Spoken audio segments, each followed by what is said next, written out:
Dans cette vidéo, on va parler d'énergétique, on va parler d'énergéticien, on va parler d'énergéticienne, on va parler de leur pratique, on va parler également de coaching. Est-ce que les deux mondes, le monde du coaching et le monde de l'énergétique, sont des choses différentes ou est-ce que les deux mondes peuvent s'apporter mutuellement l'un et l'autre? Je parle de tout cela dans cette vidéo juste après le jingle.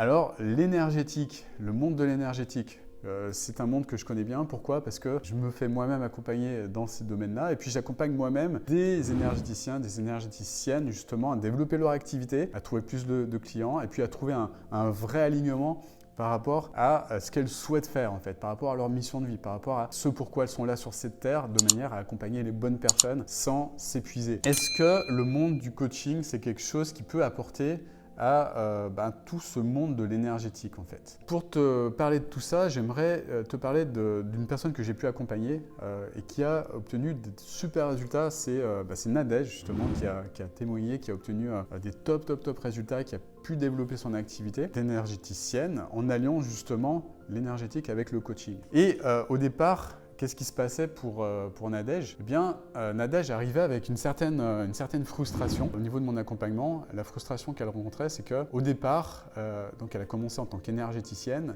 elle apportait énormément de soins énergétiques à beaucoup de personnes, beaucoup de personnes qu'elle aidait. Elle passait énormément de temps et énormément d'énergie justement à aider ces personnes de cette manière. Ce qui se passait, c'est qu'il y avait deux types de personnes. Il y avait un type de personne qui a besoin de revenir sans arrêt pour obtenir leur dose de soins, etc., pour se sentir mieux à la fin. Et puis, il y avait un autre type de personne qui commençait par des soins et puis qui évoluait petit à petit, qui voyait des trajectoires de vie se produire en fait. Entre le début, la première séance qu'elles effectuaient et puis à force d'être aidées, eh bien, elles obtenaient des changements de vie par rapport à ce qu'elles voulaient faire, par rapport à leurs objectifs. Donc, je pense que c'est comme ça qu'elle a commencé à se dire, ok, le coaching, c'est quelque chose qui me semble intéressant parce que je vois tellement de résultats positifs au niveau des changements de vie que j'apporte à mes personnes, aux personnes que j'accompagne, que j'aimerais le reproduire, que j'aimerais avoir une trame justement pour le reproduire et pour faire en sorte que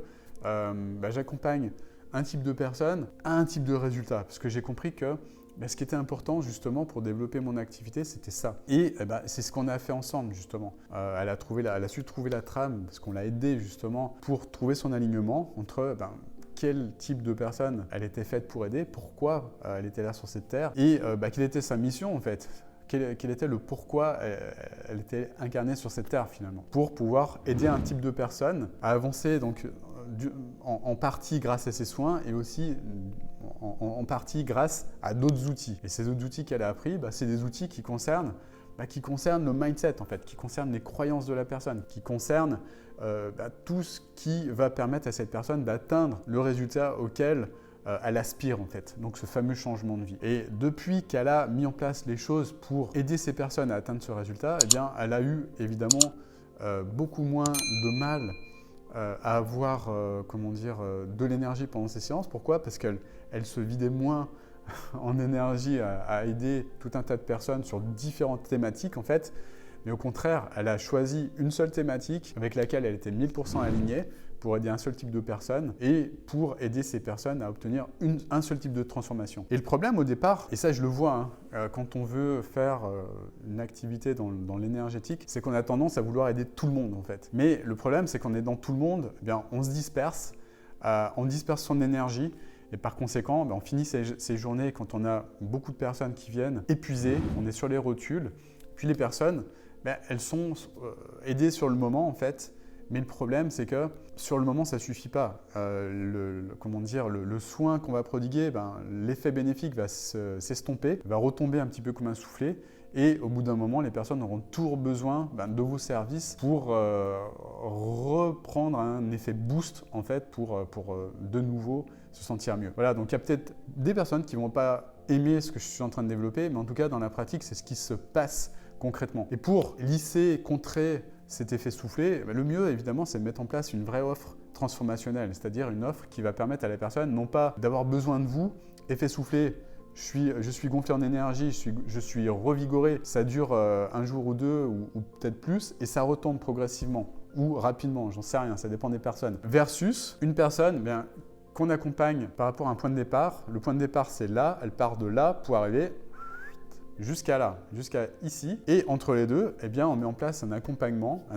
qui va permettre à la personne d'évoluer, de se transformer, de changer, qui va être aidé par rapport aux soins qu'on va lui prodiguer pour l'aider à évoluer sur un certain nombre de choses en interne. Et puis, on va l'aider à effectuer cette trajectoire entre son problème actuel, son problème de vie qu'elle rencontre, sa grande difficulté, et puis la grande transformation qu'on va leur apporter. Et donc, le grand changement qu'on va leur apporter avec un certain nombre d'outils qui sont plus des outils liés au coaching, liés au mindset en fait. Voilà, donc ça c'est des choses que j'apporte également à mes clients. Ils modélisent en fait ce que moi-même je leur apporte au niveau du mindset pour le reproduire sur leurs clients, pour les aider à se connecter à plus d'amour, plus de gratitude, pour se sentir mieux, pour avoir un mindset beaucoup plus à même à les aider à atteindre nos résultats. Le mindset, c'est l'état d'esprit pour les personnes qui ne connaissent pas. Et donc intégrer un certain nombre d'outils de coaching pour permettre à ces personnes d'avoir une transformation définitive et non plus des micro-changements qui retombent, qui sont de l'ordre de je vais t'aider sur ces séances, mais malgré moi ou pas, je crée une dépendance. Et je sais que beaucoup de personnes apportent des soins à leurs clients ou à leurs clientes avec le cœur. Elles le font de façon totalement altruiste. Mais le problème, c'est qu'on va créer une dépendance chez les personnes en fonctionnant de cette manière-là. Et créer une dépendance, à mon sens, c'est pas aider les personnes. Pourquoi? Parce que le problème, c'est que lorsqu'on crée une dépendance, la personne a toujours besoin de nous pour avancer. Et donc, elle est totalement dépendante de nous pour être heureuse, pour être mieux. Donc le problème, c'est qu'on se transforme en béquille et on ne peut pas aider une personne en étant sa béquille. On s'épuise d'une part et d'autre part, la personne viendra toujours nous voir pour s'appuyer sur nous. Le mieux, évidemment, plutôt qu'être une béquille, eh bien, c'est d'aider cette personne à apprendre à marcher avec ses deux jambes et marcher de manière autonome pour atteindre l'objectif qu'elle souhaite atteindre en profitant du chemin, voilà, en étant dans l'amour, en étant dans la gratitude. Tout simplement. Donc voilà, je vois beaucoup de personnes qui opposent les deux mondes. Le coaching énergétique, c'est deux mondes opposés. Non, je suis intimement convaincu que non, les deux peuvent travailler main dans la main en fait. Le coaching, tout comme le monde de l'énergétique, pour apporter plus de bonheur aux clients. Finalement, le but de tout ça, c'est que les personnes se sentent mieux, qu'elles n'aient plus besoin de nous pour se sentir mieux et qu'elles vivent une vie 100%, 1000% épanouie, qu'on ne soit plus leur béquille et qu'on ne soit plus, qu'on ne soit plus la personne qui va devoir se vider de son contenu, de son énergie pour faire en sorte que la personne aille mieux. Voilà, donc après, une fois que les personnes qui veulent être dans la relation d'aide à d'autres personnes ont compris ça, eh bien, elles effectuent un travail merveilleux, c'est-à-dire qu'elles trouvent la concordance entre ce qu'elles ont appris dans le domaine de l'énergétique et le coaching pour vraiment se donner plus de puissance, travailler, faire en sorte que les deux mondes travaillent main dans la main en fait pour apporter plus de résultats à leurs clients. Et puis, beaucoup de personnes hésitent en fait à intégrer ces outils par méconnaissance ou peut-être par peur de mal faire. Et c'est tout à fait légitime d'avoir ce genre de peur, c'est tout à fait humain. Ce qu'il faut savoir, c'est que le domaine du coaching, c'est pas si compliqué que ça en fait à apprendre. Le plus important au niveau du coaching, c'est de connaître la bonne posture, d'avoir la bonne posture, d'adopter la bonne posture. Adopter la bonne posture et puis savoir utiliser un certain nombre d'outils. On n'a pas besoin de 10 000 outils en fait pour obtenir une grande transformation au niveau des personnes, pour leur permettre d'avoir cette belle transformation. On n'a pas besoin d'un million.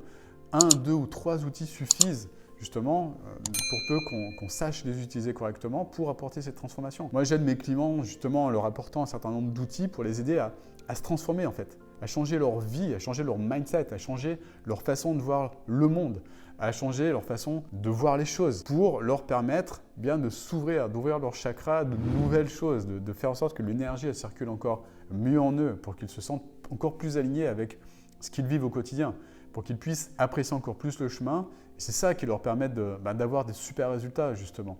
Donc, c'est tout ce travail de mindset, tout ce travail interne, tout ce travail d'alignement que je fais avec eux qui leur permettent justement d'avoir des résultats différents en fait, au niveau de leur activité, au niveau de leur vie également, puisque tout est lié. Voilà. Donc, mes clients, ils ont toute l'autorisation, je leur donne évidemment l'autorisation d'utiliser mes outils justement pour les utiliser sur d'autres personnes, pour que ces personnes elles soient plus épanouies, pour que ces personnes elles soient plus heureuses, qu'elles soient plus dans l'amour, plus dans la gratitude.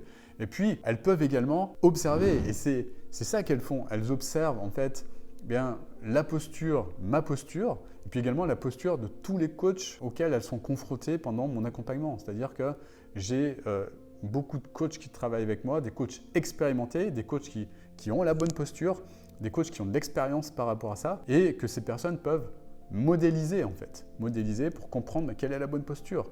Et c'est en modélisant qu'on avance le plus rapidement possible en fait dans sa pratique. C'est comme ça qu'on améliore sa pratique. C'est en voyant comment moi je coach mes clients en fait, par exemple pendant les coachings de groupe. C'est en voyant comment d'autres coachs de mon équipe font pour coacher les clients sur telle ou telle situation. Et en voyant ça, en voyant différents types de situations, différents types d'outils qu'on utilise justement pour aider les personnes à progresser, ils peuvent le modéliser.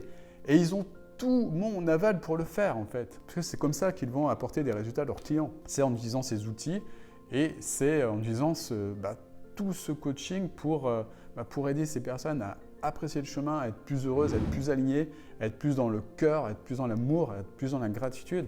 Et c'est comme ça qu'on permet réellement à des personnes d'avancer. Ce n'est pas juste, à mon sens, en leur apportant des soins sur une courte durée pour faire comme un effet, pardonnez-moi l'expression, il y en a qui ne vont pas aimer, mais comme un effet rustine. La personne se sent mieux sur le moment, mais le problème est toujours présent, est toujours profond en fait. Voilà, donc j'espère en tout cas que cette vidéo t'a plu, t'a apporté beaucoup de valeur. Je sais qu'il y a des personnes qui ne vont pas du tout aimer ce que je suis en train de développer, mais ce n'est pas grave, je les respecte quand même. Je les respecte à 100%. Si tu souhaites voir d'autres vidéos dans cette thématique et ne rien louper, abonne-toi à cette chaîne en cliquant sur le bouton s'abonner, clique sur la cloche pour ne rien louper des nouvelles vidéos qui sortent, pour être averti. Et puis si tu veux aller plus loin, comprendre comment le coaching fonctionne et puis également comment développer une activité qui soit puissante, pérenne et qui cartonne réellement, c'est ce qu'a fait Nadège notamment et puis plein d'autres énergéticiens ou énergéticiennes que j'ai pu accompagner. Regarde cette formation, le lien est juste en dessous. Tu t'inscris à cette formation, tu as juste à rentrer ton prénom et ton adresse mail. Et puis, regarde ceci, si ça te saoule, désinscris-toi du truc, il n'y a pas de problème. Par contre, si ça t'apporte de la valeur, n'hésite pas à me le dire dans les commentaires de cette vidéo, ça me fera énormément plaisir. Je te souhaite une magnifique journée, je te dis à très bientôt pour une nouvelle vidéo. Ciao, ciao.